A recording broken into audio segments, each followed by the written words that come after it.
eles podem até entrar naquela lista de livros para se ler em um dia.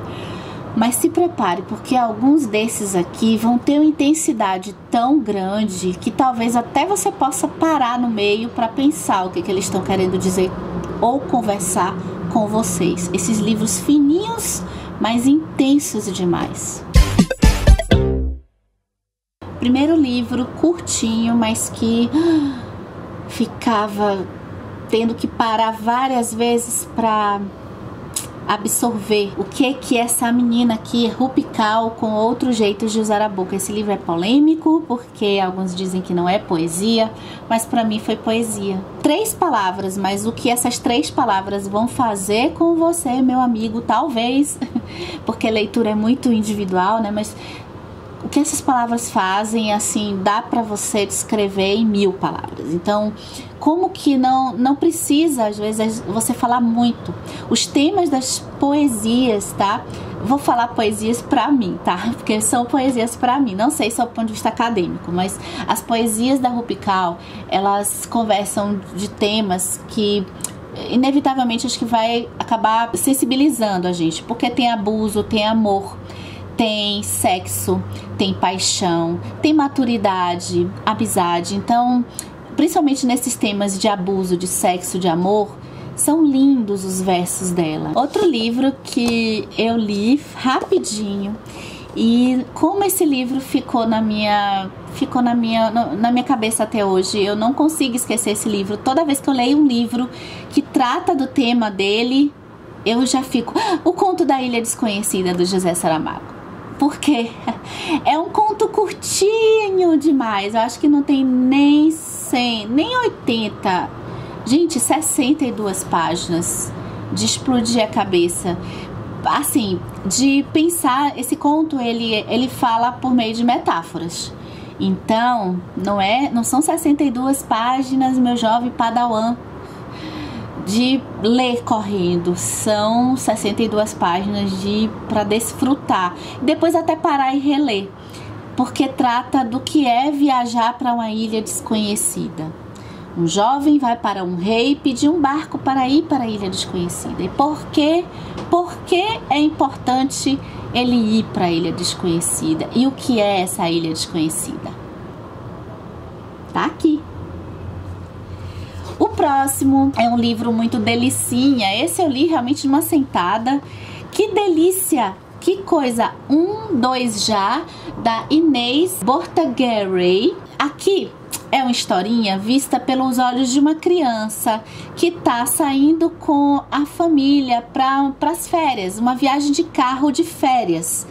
Que coisa mais intensa, o olhar, essa sensação de novo que as férias proporcionam para uma criança, viajar por estradas, ver lagos, lugares que nunca viu, e esse olhar, esse clima de familiar que traz assim a infância da gente. Que coisa mais gostosa e intensa, super recomendo. E nessa vibe eu li recentemente uma coisa linda chamada O Paraíso São os Outros, do Walter Ugumãe. Gente do céu, me ajuda para elaborar essa coisa fofa que na verdade são registros de diário de uma menina, e ela vai falar sobre o amor, sobre os relacionamentos, sobre casamento, sobre o olhar de uma criança, e o olhar dela é de uma pureza, uma doçura, meu Deus do céu.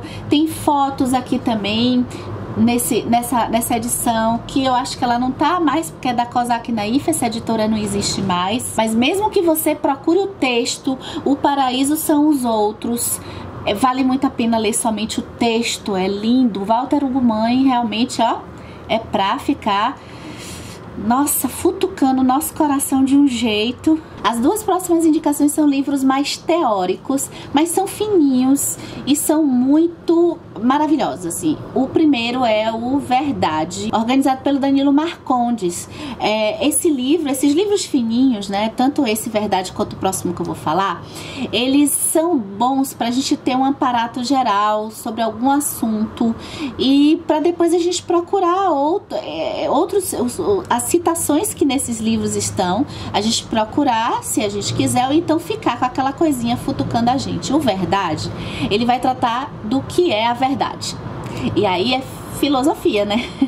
O que é a verdade? A verdade, ele vai falar sobre o ponto de vista jurídico, sobre a verdade do ponto de vista da ficção, que eu acho bem interessante para quem gosta de ler e para quem gosta de entender um pouco a teoria, um pouco de teoria literária, porque existe na ficção, a gente sabe que é ficção.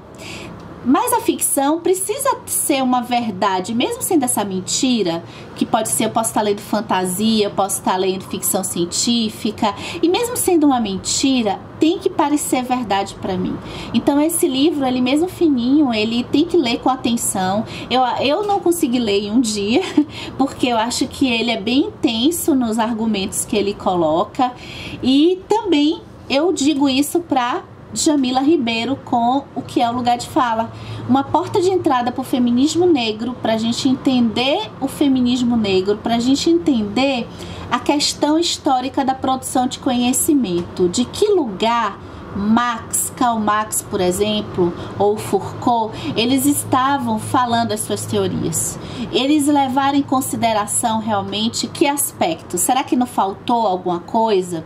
Então a Djamila Ribeiro coloca aqui como que essa produção também não foi colocada como de um estudo, por exemplo, sobre a questão do poder, que o Foucault fala, por exemplo. Ele foi levado em consideração o homem, mas será que essas teorias foi levado em consideração os negros e a mulher negra especialmente?